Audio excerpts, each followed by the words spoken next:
ಈ ಒಂದು ಘಟನೆಗೆ ನಾನು ಪೊಲೀಸ್ ಇಲಾಖೆ ವತಿಯಿಂದ ಆ ಒಂದು ಮಗು ಈ ಒಂದು ಘಟನೆಯಲ್ಲಿ ತೀರಿ ಹೋಗಿದ್ದಕ್ಕೆ ವಿಷಾದ ಕೋರುತ್ತಾ, ಏನು ನಮ್ಮ ಸಿಬ್ಬಂದಿಯವರು 3 ಜನ ಆ ಒಂದು ಸ್ಥಳದಲ್ಲಿ ವೆಹಿಕಲ್ಗಳನ್ನು ಚೆಕ್ ಮಾಡ್ತಾಯಿದ್ರು.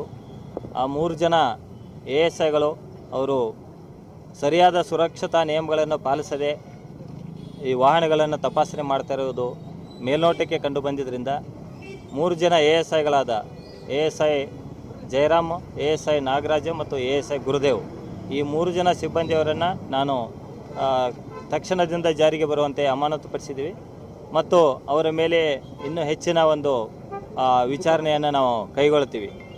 ಮತ್ತು ಏನು ಈ ಘಟನೆ ಆದ ನಂತರ ಮಗುವಿನ ಪೋಷಕರು ಮತ್ತು ಸೇರಿದಂತೆ ಹಲವಾರು ಜನ ಸ್ಥಳದಲ್ಲಿ ಸೇರಿಕೊಂಡು ಈ ಒಂದು ಮಿಮ್ಸ್ ಮುಂದಗಡೆನ ಒಂದು ಮುಖ್ಯ ರಸ್ತೆಯಲ್ಲಿ ಮಗುವಿನ ಶವವನ್ನು ಇಟ್ಟುಕೊಂಡು ಹಲವಾರು ಬೇಡಿಕೆಯನ್ನಿಟ್ಟು ಪ್ರತಿಭಟನೆ ಮಾಡ್ತಾಯಿದ್ರು. ಅವು ಎಲ್ಲರ ಜೊತೆ ನಾವು ಮಾತಾಡಿದ್ದೀವಿ. ಅವ್ರದ್ದು ಮುಖ್ಯ ಬೇಡಿಕೆ ಏನಾಗಿತ್ತು ಅಂತಂದರೆ, ಯಾರು ಸಿಬ್ಬಂದಿಗೆ ತಪ್ಪಿಸ್ತಾ ಇದ್ದಾರೆ ಅವ್ರ ಮೇಲೆ ಕ್ರಮ ಆಗಬೇಕು ಮತ್ತು ಸರ್ಕಾರದಿಂದ ಮಗುವಿಗೆ ಸಾಧ್ಯವಾದಷ್ಟು ಸಹಾಯಧನ ಕೊಡಬೇಕಂತ ಹೇಳಿದ್ದಾರೆ. ಇದ್ರ ಬಗ್ಗೆ ನಾನು ಸ್ಥಳೀಯ ಜನಪ್ರತಿನಿಧಿಯವರ ಜೊತೆ ಮಾತನಾಡಿ ಅವರು ಸಹಿತ ಸರ್ಕಾರದಿಂದ ಸೂಕ್ತ ಪರಿಹಾರವನ್ನು ಒದಗಿಸುವ ಬಗ್ಗೆ ತಿಳಿಸಿರುತ್ತಾರೆ.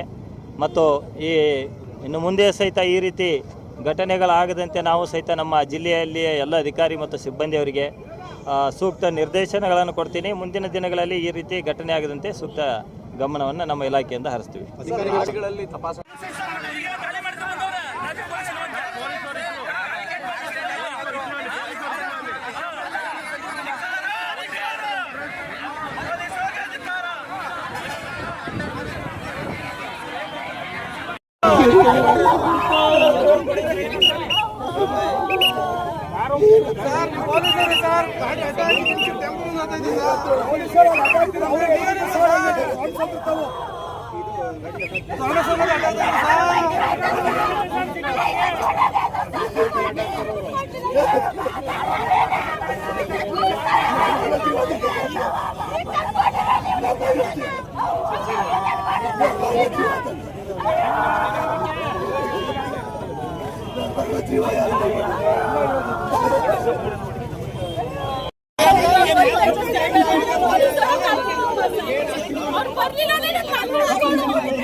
ಓಡಾಗುದ